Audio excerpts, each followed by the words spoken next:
Good afternoon, everyone. Welcome to True Crime Files. You're with Kathy today. I've ordered some in-ear headphones because I don't like both ears being covered up.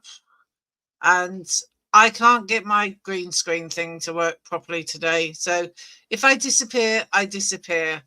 Hopefully it should be arriving soon, the proper one. Right.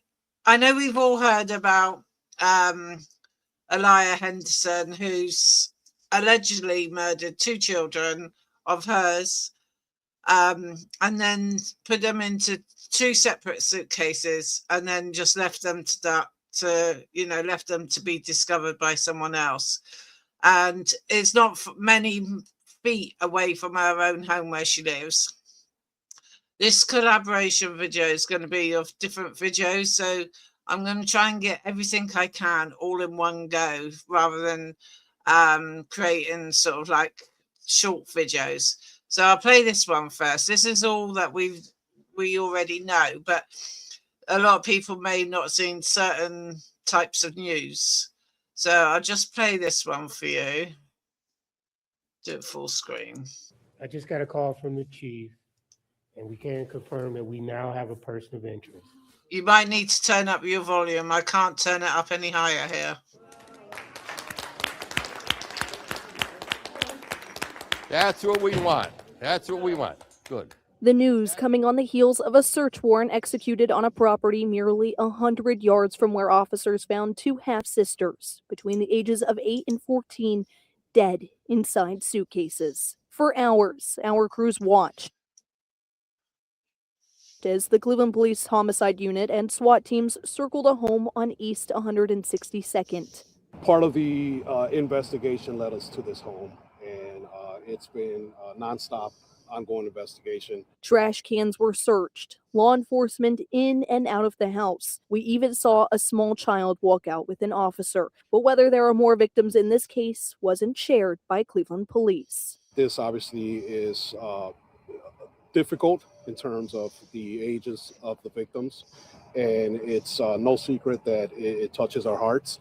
Our officers are human just like everyone else, and they're their parents, their grandparents, and it affects them as well, which is, it goes to say that they're committed to resolving this as quickly as possible. No arrests and no charges as of Wednesday night, but there is a person of interest. This is a significant break for this case.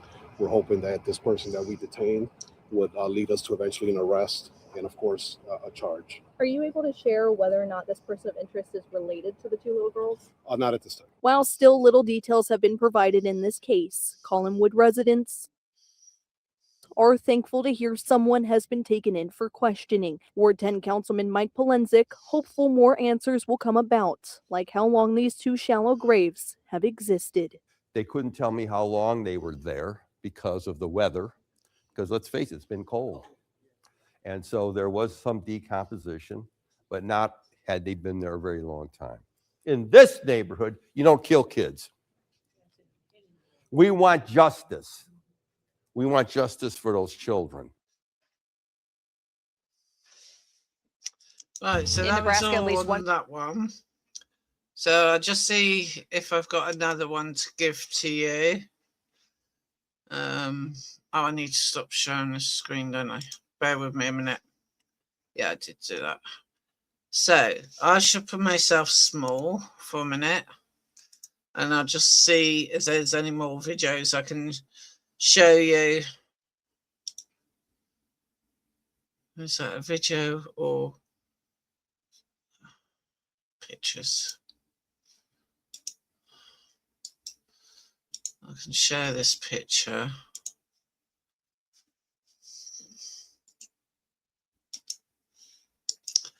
Let's just see if there's any more videos. This was when the police officers were going into her home. Oh, now I've got to find where I put it. And he did it briefly. Would it have gone in there? Oh, there it is. So that was them going in there. So I'll just put that up there while I just have a look, see if there's anything more Let me just do a Google, I think. Videos. Here's another one. Try and make sure there's sound on it. And it's all the way up. Right, so StreamYard.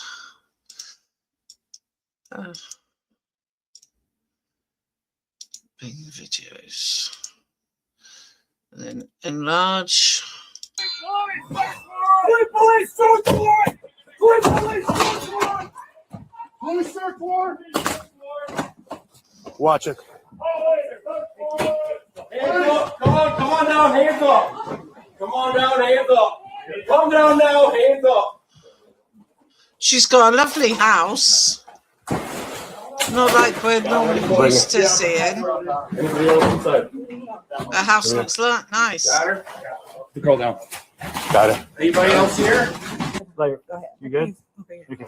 I got you covered. Just hold on 1 second. I'm gonna wait for the car to pull in so you don't have to. Yeah. Yeah, you're good. I got you. She obviously likes pink.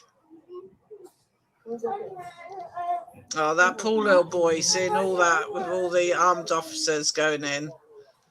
That's scarring for life.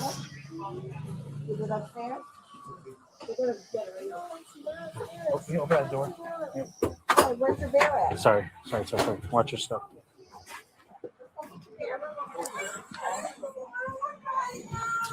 Oh, poor little boy.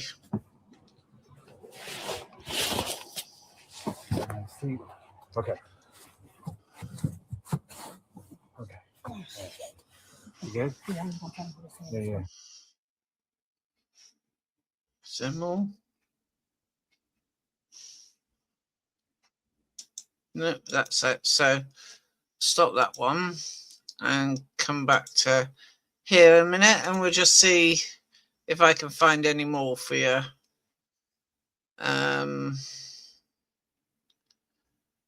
So we did the one inside the house.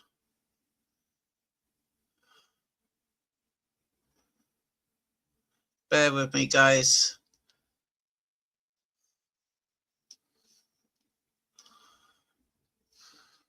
Right, so I've got this one as well to play. Just checking thing. Right, so let me show this one in a minute. Well, stop. Sorry about this, folks, but I'm trying to get all the different videos for you. So move that one. Share screen. Is that the one? Yeah, it must be. It's the only one that got up. Aliyah Henderson's relatives are being investigated by police, including the father of her third child, who was rules. That's what the other judges do. That's what I want you to do. This isn't a special case. The tragedy is that there are two dead children. Found a head in a suitcase in the park. Okay, and is it a human head or an animal head? Yes, no, it's a human head in a suitcase. Yeah. 1, 2, 3. Mila Namora! Mila Namora forever.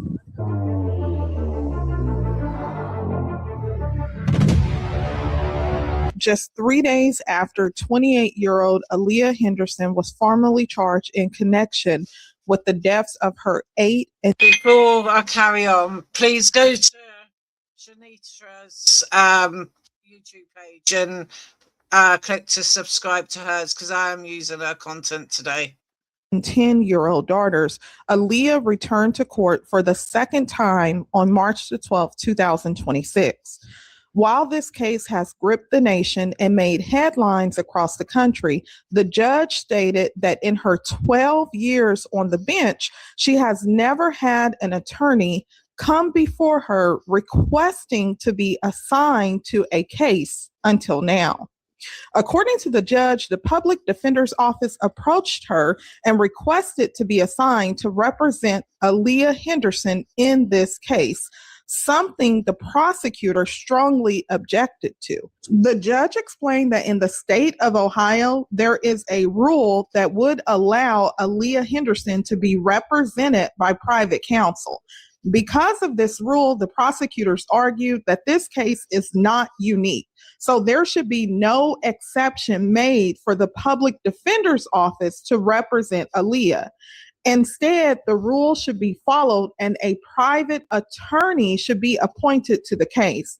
The prosecutor also pointed out that when the public defender's office thinks a case is of their liking, they want to jump in, seeing this is something that they tend to do in cases involving children that have made national headlines. So while the prosecutor and the public defender's office is fighting over who will represent Aliyah on this case, there is an even bigger development. Court records now reveal that although Aliyah Henderson is the only person currently charged, members of Aliyah Henderson family are also being investigated in connection with the deaths of her two children. Henderson's relatives are being investigated by police, including the father of her third child, who was found safe inside her home the day that Henderson was arrested. New court documents show that child is just 6 years old and is now in the care of Children and Family Services.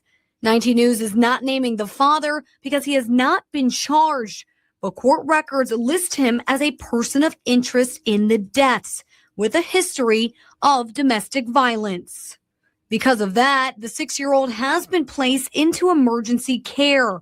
Court records also show the father has not had contact with this child since they were 6 months old. The father denies all allegations of abuse. Now, as Aliyah Henderson remains jailed on a $2 million bond, the motive behind the senseless tragedy has not been revealed. Many have pointed out that Aliyah appeared to create a complicated life for herself by shutting out her family and the fathers of her children. All 3 of her children have different fathers, and the fathers of the 2 children she is charged with murdering say they wanted to be involved in their daughters' lives, but claim Aliyah would not allow it. Now, as you may recall from my previous video, the father of 8-year-old Mila Chapman said he and Aliyah were once in a relationship and lived together for about a year after Mila was born before the relationship ended. According to him, he later contacted Child Protective Services after reporting that Aliyah had threatened to take their daughter's life. And he says that is when she completely shut him out. Now, Mila's father also reported that he has not seen his daughter in about 5 years, meaning that the last time he saw Mila, she would have been around 3 years old, which is why there are no current photos of the children. I appreciate everybody that want to be involved, but we was denied access to our kids when they was alive. We want to put them to rest together as fathers. We respect and we appreciate everything, but let us have this one thing, you know? Let us have this one thing. Like, we couldn't protect them in life, let us protect them afterward. That's all I'm gonna say. And I appreciate all y'all for showing out, showing up. But you feel me? This ain't goodbye. This ain't nothing. This is a celebrated life. All right, I want to see you later. And I want how we coming. Okay, bro. The ages of the children also help paint the timeline of Aliyah Henderson's relationship. Mila, which is the middle child, was 8 years old, and her oldest sister was 10. So the child who was removed from the home and she was not harmed, according to authorities, was 6 years old.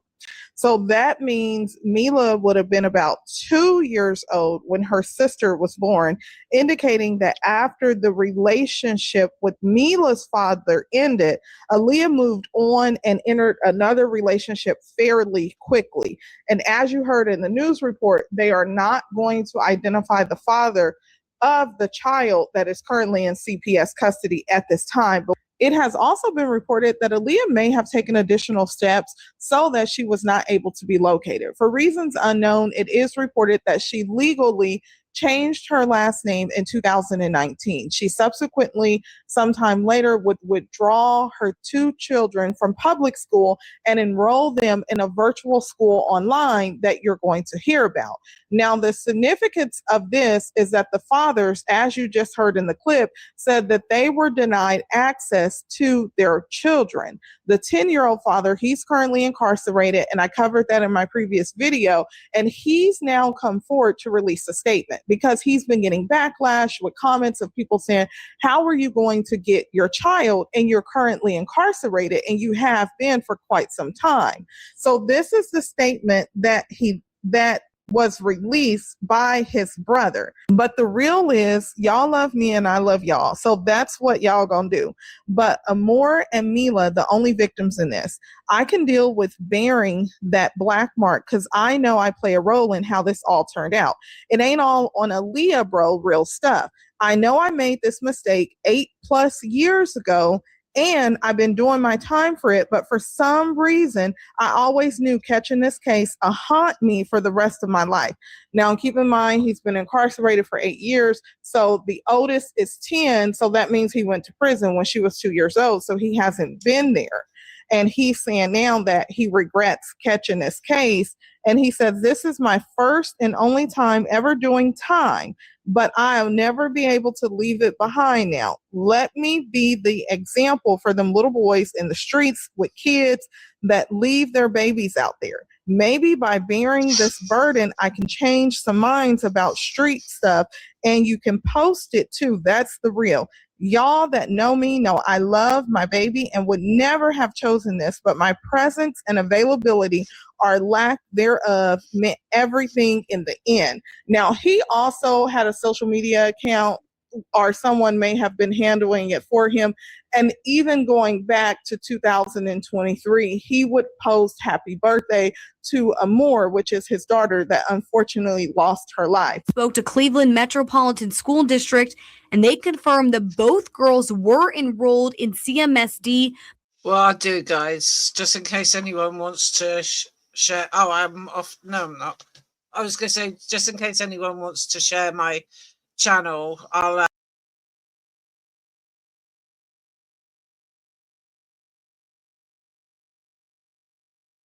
between August and November of 2022. On November 4th of 2022, both girls were withdrawn and transferred to Ohio Distance and Electronic Learning Academy, a tuition-free online public school. It's not known who withdrew these girls. Pastor Kyle Early spoke with us on behalf of Mila's father. The heart and the compassion for the community that has been shown for the families that are affected by this has been divine. As their families and the community come to grips with this tragedy, they are holding each other close as they navigate this grief. He's a great father. Both men are. Mr. Wilson is a great father as well. I've seen firsthand behind the scenes them working together for one cause and one cause only. The first phase of this is to make sure that these babies are laid to rest peacefully. 3 members of the Public Defender's Office, I grabbed a prosecutor to stand in to have this conversation. This case ends in an even number. Pursuant to local rule, the Public Defender shall be assigned cases that end in a 1, 3, 5, or 7. It is this court's discretion to assign counsel, private counsel, for all other cases. The public defender asked to have this case assigned to his office. Anna Ferelia is representing the state of Ohio on this case. She was not present for that conversation. I will allow you the opportunity to be heard. Thank you, Your Honor. The state of Ohio would only request that you follow the local rule. This case is like any other case in Cuyahoga County. We have had 8 other aggravated murder cases in this county this week, and I don't believe the Public Defender's Office has approached any other judge or the judge in this arraignment room to have an assignment. This is called poaching. And this is not the first time the public defender has done it. When they think a case is of their liking, they want to jump in. They wanted to do it in Bianca Ellis, and the judge did not allow them to do that. The judge picked 2 independent assigned counsel. Was that at the arraignment room? It was at the arraignment room, Your Honor. But they started from the beginning because Ms. Stebbins, in that case, went out to Rocky River and talked to Bianca Ellis. So this is the same thing here. Here they went to juvenile court to approach this defendant for the emergency custody of the child who is still alive and participated in that. So at this point, Your Honor, I just want what's fair. And I want you to follow local rules. That's what the other judges do. That's what I want you to do. This isn't a special case. The tragedy is that there are 2 dead children. Thank you. I will allow the public defender a brief moment to respond. Thank you, Your Honor. Ashley Stebbins for the Public Defender's Office. We, as a routine, ask the bond commissioner in cases where we have a substantial interest, where we have done extensive work in juvenile court for bind over cases, we reach out to be appointed in those cases. If we have a substantial interest in a juvenile court, emergency custody or custody proceeding, we ask to be represented just for continuity of representation with our office. We do have a youth and parent division where we represent people. It is routine for our office to go down to emergency custody hearings. It is not an aberration for us to be on this case because we are appointed at the emergency custody. So I take issue with that we're trying to poach this case. We are representing Ms. Henderson in the juvenile court proceeding. That is true. I have been in contact with the public defender that's handling that case. We are asking to handle this case because of that, because we were able to get into the jail to speak with her. And the Bianca. Are you representing her in the custody case? No, one of our. So she would have a different lawyer from the public defender's office anyway. It would be the same team that we are able to communicate, Your Honor. So we have a social work division that is able to work with her. We have the attorneys down there are able to communicate with us easier than outside counsel. So in the Bianca Ellis case, we were actually approached by the court to come out and do the case. We did not just show up at court and ask to do the case. So I just wanted to make sure that the court was aware of that. This is not out of the blue for us to ask for a case that ends in an even number, because we do reach out on a number of occasions, especially with our vertical representation unit, where we represent someone from basically arraignment in juvenile court on. We do come to this court and say, can you please appoint us to make sure that we have the same team moving forward in the adult division? Okay, thank you. While this may not be a unique situation for you, this is a unique situation for this court. Yesterday I was approached. This is my 12th year on the bench, and I've never once been asked to be assigned by an attorney to be assigned to a case. This case ends in the number 6. It's an even number. Treating it like any other case that I'm going to assign private counsel. Thank you for your time this morning. State of Ohio. I will assign 2 attorneys to represent you. I'm assigning attorney Nancy Jameson and Kevin Spellecy. Your bond is set at $2 million, cash, surety, or property. Good luck to you. Thank you, Your Honor.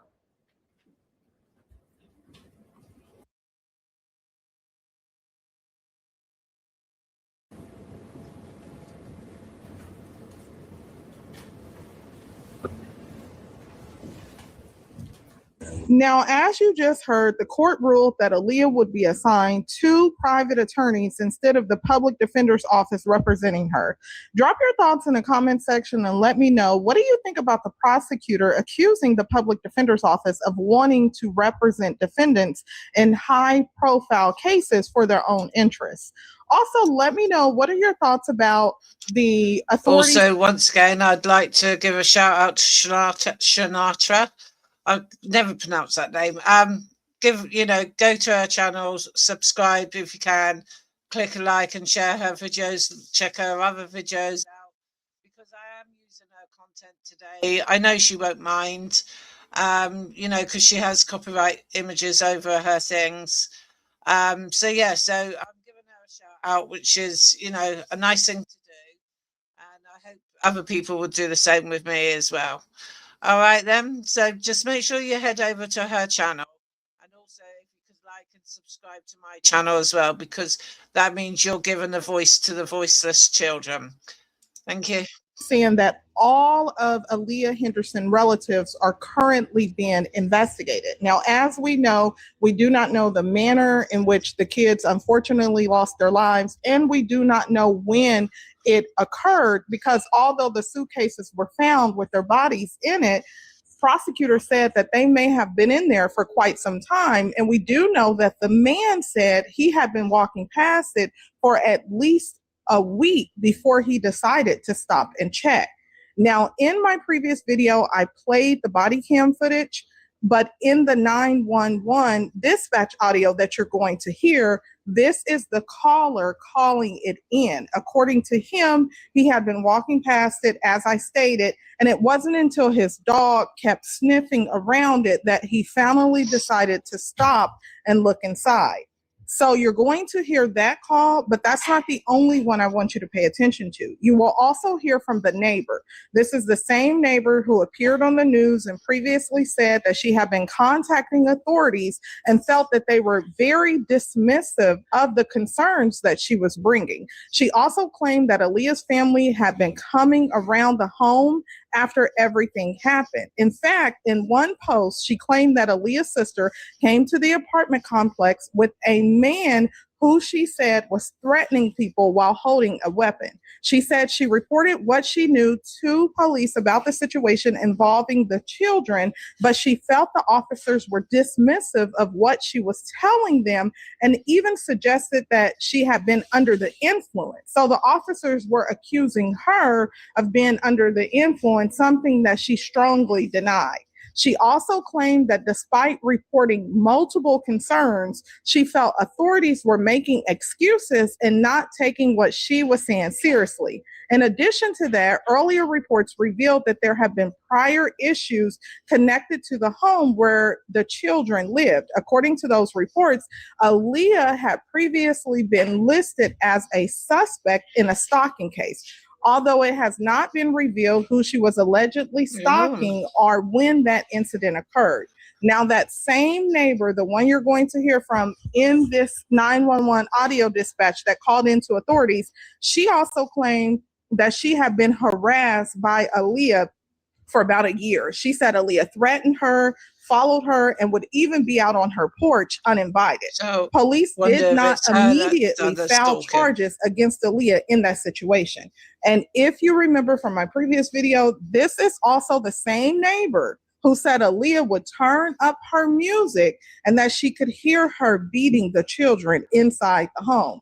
So with all this context in mind, take a listen to this call, and then we will get into the balloon. We found a head in a suitcase in the park.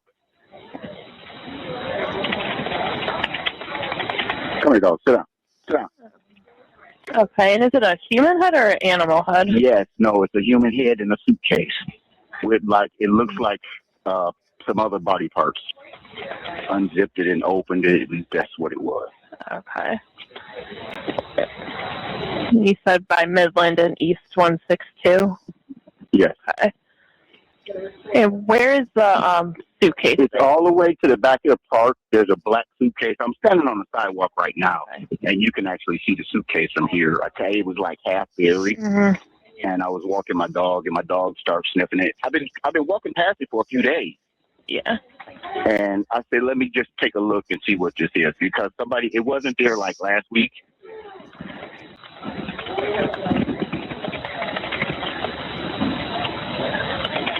I'm just typing this all in so we can get help out there. I was hoping it wasn't that, but yeah, it is.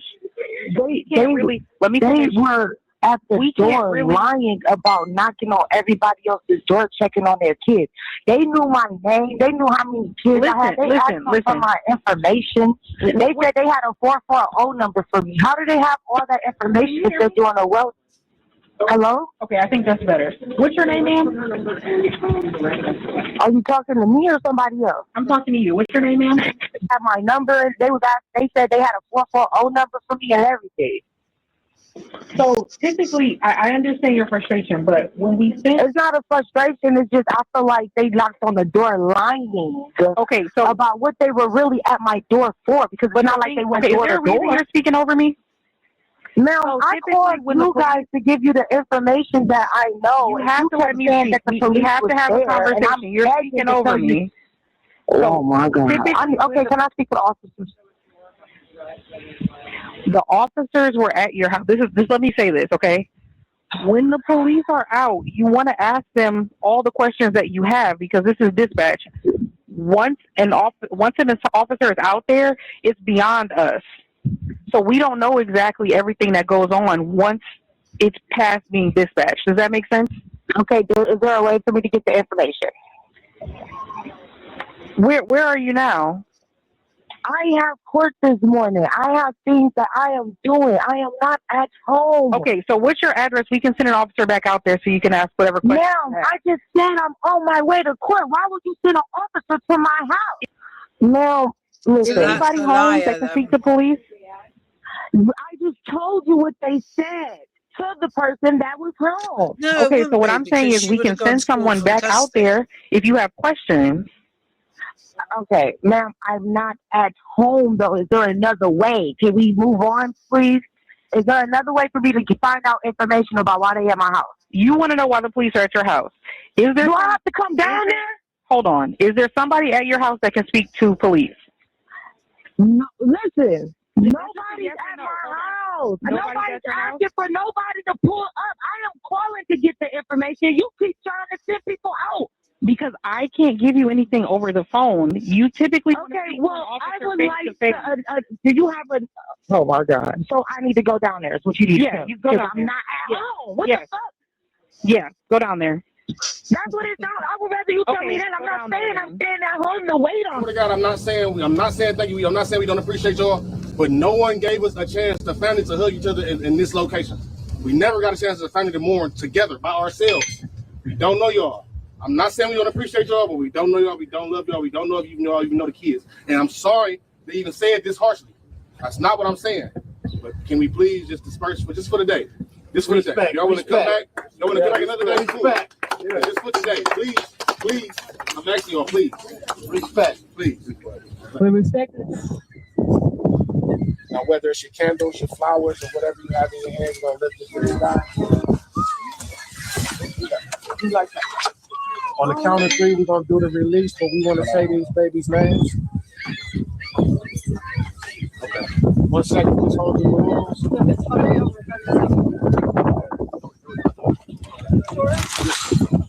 On the count of three, we're going to say these babies' names, and may God, the Creator, bless the dead. 1, 2, 3. Mila Namora forever.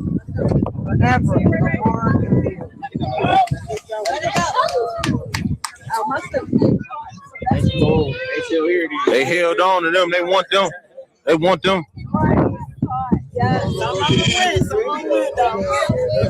Damn it, Andy, man. Video. They held them down. They like, man, no. Hey, don't know where we're going.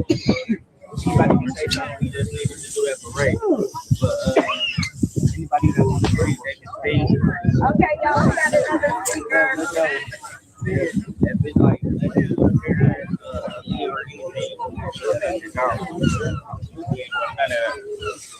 Oh my Lord. I know a lot of y'all don't know who I am. My name is Zach. If you got any issues with the court system, it's a long ass process. Like a way to get put in the right direction. Any information, I'm not asking you to get my time. That's all I want to say.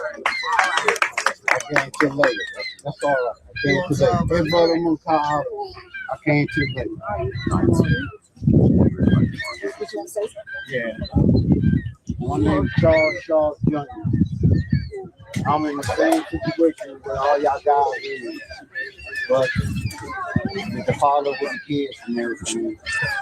But I came in the last minute. Sorry about it. So I'm gonna leave it like that. My name is Charles Shaw.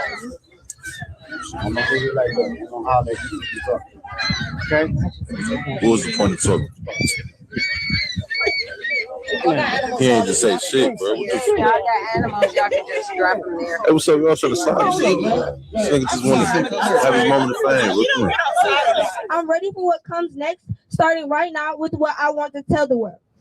See, what we don't know is why the world is like this. And there is no possible answer that a person could give us to justify the damage that has been done to the world I live in today. Did you know that the crime rate has stayed at a steady level over the past 12 months? I just want to say we are gathered here tonight because our hearts are heavy. When a tragedy like this strikes our community, it shakes it at its core. We are not here to discuss rumors, speculation, or place blame. Tonight's purpose is about honoring the lives that were lost, holding space for grief, and standing together as a community. Because see, grief has a funny way of showing us how deeply connected we are. Because of the fact that most of us did not know those young girls personally, but we felt this grief personally. We felt this loss personally. Because those children are not headlines. Those were lives. Those were possibilities, and they were love. Been here before as an activist, as many of you. So it hurts my heart that I'm here today because this just shouldn't be. And all parents matter. Let me try that again. All parents matter. So a father's cry is just as sincere and serious as a mother's cry. And we have to pay attention to that. And so our prayers and thoughts go out to the family and the loss, the heavy loss. And it brings tears to your eyes. Like, it was so sad. Did we fail this mother as a community? I know we don't have a lot of answers right now. You could have dropped your kids off at the fire department somewhere. The hospital? It's places that if you're tired of your children, drop them off somewhere. Juvenile courts or something. Like, hey, I can't do this. That's very true. You know what I'm saying? Get help. Yes. I hope they get her the best way they can. Like, I wouldn't even feed her down at the Justice Center. She don't even deserve to eat. So thanks to Shanata for her video. She does really good videos. That's why now and again I like to use her stuff because she's a better speaker than me. And so I, when I can, I do like to use her ones, but I don't take the piss. I don't do it every single day on every single video, and I do it as and when I need to. So I've got another video to share with you. I've got to work out which one it is. That one. So if I get rid of Shanata's one, then I don't get confused because it don't take a lot for this brain to get confused. Just check it was me. Yeah, it's that one. I'll try not and talk too much for it as well because it makes it easier if people do use my content for their content. So I'll just play this one. Henderson has been charged with murder. We wanted to know, who is she? Has she been arrested before? What is her background? Our Colt Molesky spent the day looking for those answers. Here's the mugshot of Aliyah Henderson. Records from the Cuyahoga County Sheriff's Office show she was booked into the county jail just before 8:30 Wednesday night, and this is the only time she has been booked into the jail. We dug into her background and found Henderson does not appear to have a criminal history. Court records show Henderson was evicted in 2022 from a Park Hill address. The landlord accused her of not paying rent from September to November of 2021. In her lease document, it shows Henderson reported living with 2 girls. Going back further, records show Henderson changed her last name in 2017.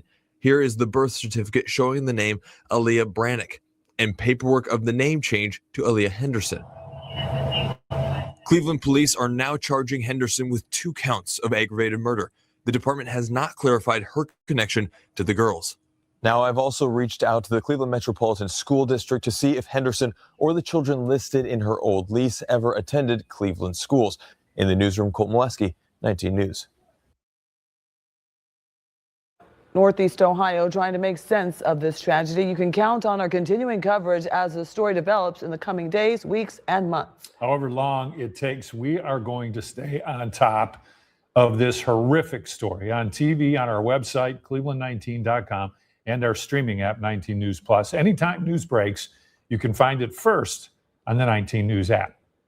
Now your night.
Who is she? Has she been arrested before? What is her background?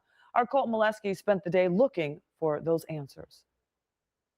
Here's the mugshot of Aliyah Henderson. Records from the Cuyahoga County Sheriff's Office show she was booked into the county jail just before 8:30 Wednesday night, and this is the only time she has been booked into the jail. We dug into her background and found Henderson does not appear to have a criminal history. Court records show Henderson was evicted in 2022 from a Park Hill address. The landlord accused her of not paying rent from September to November of 2021. In her lease document, it shows Henderson reported living with 2 girls. Going back further, records show Henderson changed her last name in 2017. Here is the birth certificate showing the name Aliyah Brannick and paperwork of the name change to Aliyah Henderson. Cleveland police are now charging Henderson with 2 counts of aggravated murder. The department has not clarified her connection to the girls. Now, I've also reached out to the Cleveland Metropolitan School District to see if Henderson or the children listed in her old lease ever attended Cleveland schools. In the newsroom, Colt Molesky, 19 News. Northeast Ohio trying to make sense of this tragedy. You can count on our continuing coverage as the story develops in the coming days, weeks, and months. However long it takes, we are going to stay on top of this horrific story on TV, on our website, cleveland19.com, and our streaming app, 19 News Plus. Anytime news breaks, you can find it first on the 19 News app.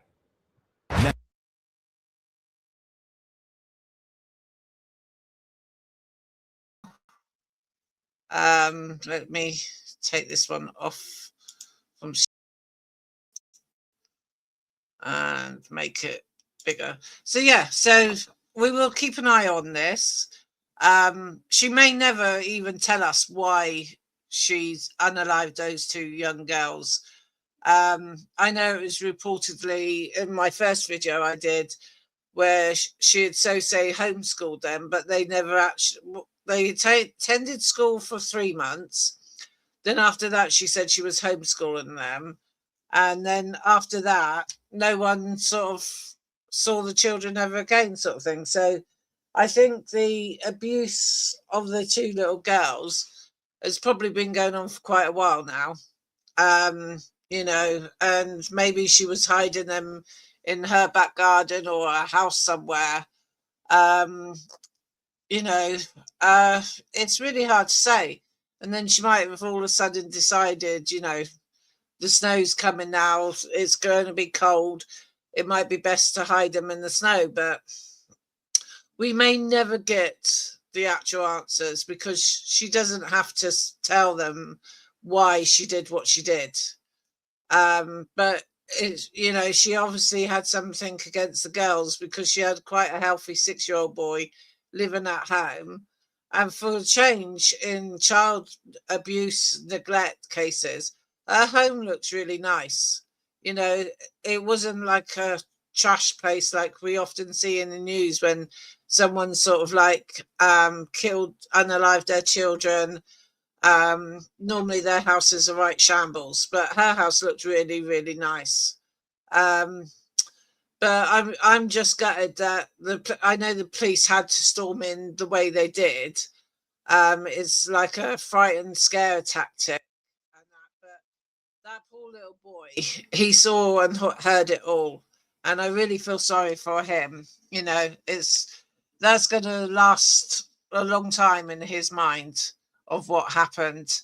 So, and you know, I hope he can overcome it. You know, he might need some medical help going on, but let's hope and pray. But if there's anything more, I'll add it and then add another video, and then and then I'll try and do a playlist. And so if you could like and share and subscribe to my channel, I'd really appreciate it.